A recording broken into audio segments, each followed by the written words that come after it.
मेरे बहुत बहुत प्यारे साथियों, आप सभी को डॉक्टर विजय अग्रवाल का बहुत बहुत प्यार भरा नमस्कार। दोस्तों, आज 10 अगस्त 2020 है और आज के इस AFEIS के लाइव मैनेजमेंट में मैं आप सभी का हार्दिक रूप से स्वागत करता हूं और बहुत ही आत्मीय रूप से अभिनंदन भी करता हूं। दोस्तों, आप लोगों को मालूम ही है कि फ़िलहाल मैं राम पर आप सबसे अपने कुछ थॉट्स शेयर कर रहा हूं और मुझे विश्वास है कि राम पर जो मैं बातें कह रहा हूं, हो सकता है आप उससे पूरी तरह से असहमत हों या थोड़े बहुत सहमत हों, लेकिन जो भी हो, मैं एक बात ज़रूर आप लोगों से चाहूँगा और वह यह कि आप सब भी अपने अपने स्तर पर राम के बारे में सोचें।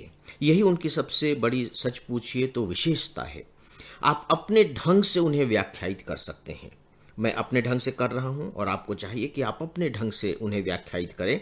सोचिए कि आज से लगभग 400 साल पहले तुलसीदास जी ने उन्हें अपने ढंग से व्याख्यायित किया। उससे भी लगभग 1000-1500 साल पहले हमारे वाल्मीकि जी ने अपने ढंग से उसे व्याख्यायित किया। आज हम सब अपने अपने ढंग से व्याख्यायित कर रहे हैं। हिंदुस्तान के ज़्यादातर क्षेत्रों में, आप साउथ में चले जाइए, नॉर्थ ईस्ट में चले जाइए, आपको राम कथाएं मिलेंगी, रामायण मिलेंगे और सबसे बड़ी बात यह है कि उन सब ने राम के चरित्र को अपने अपने ढंग से व्याख्यायित किया, अपने अपने ढंग से लिखा है। इसका मतलब है कि कुछ ना कुछ तो ऐसी बात होगी कि हर कोई उसमें अपने अपने ढंग से अपने अपने विचारों की चीज़ें निकाल ले रहा है।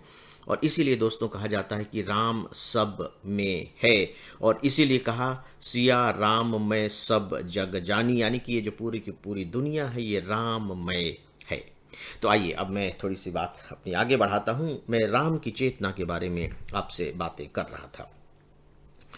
पिछले एपिसोड में मैंने आपको बताया था कि देखिए, राम के लिए बिल्कुल अनिवार्य नहीं था कि वो वनवास जाएं।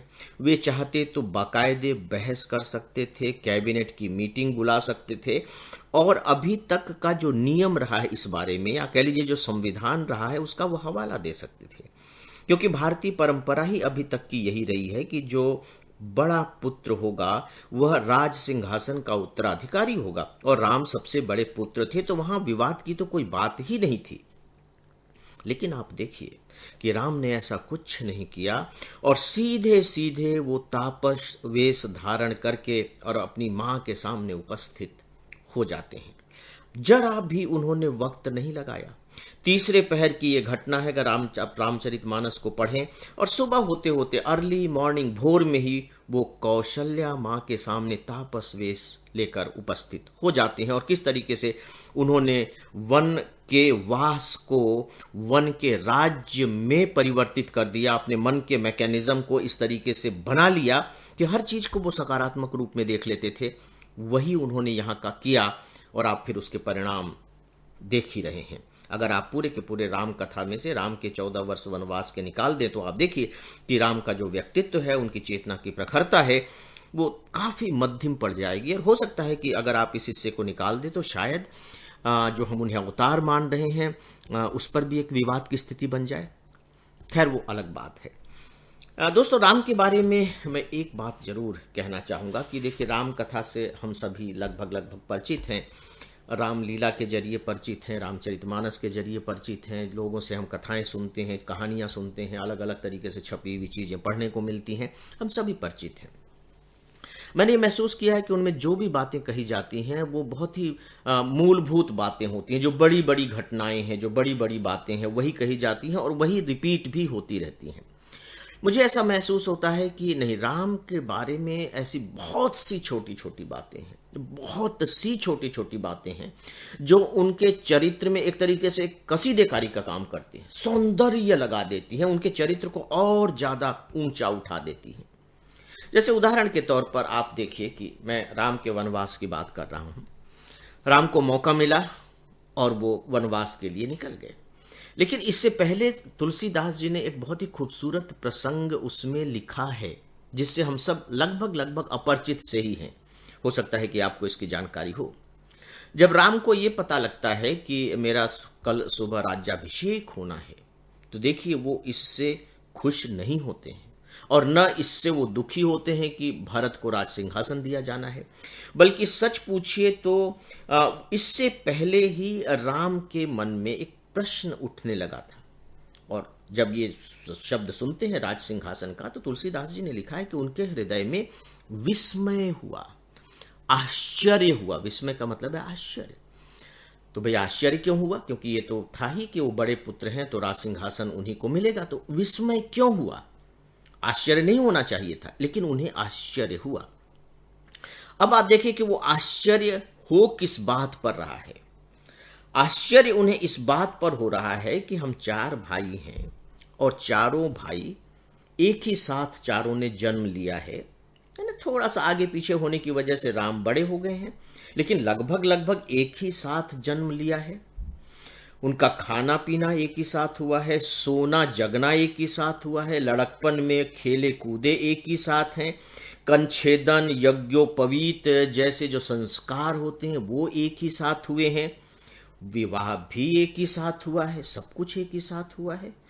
तो फिर ये क्या हुआ कि राज सिंहासन मुझे दिया जा रहा है, और इसे सीधे सीधे वो अनुचित कहते हैं कि ये मुझे सही मालूम नहीं पड़ रहा है कि सब भाइयों को छोड़कर राज्याभिषेक जो है वो बड़े भाई को मिलेगा, बड़े भाई का होगा।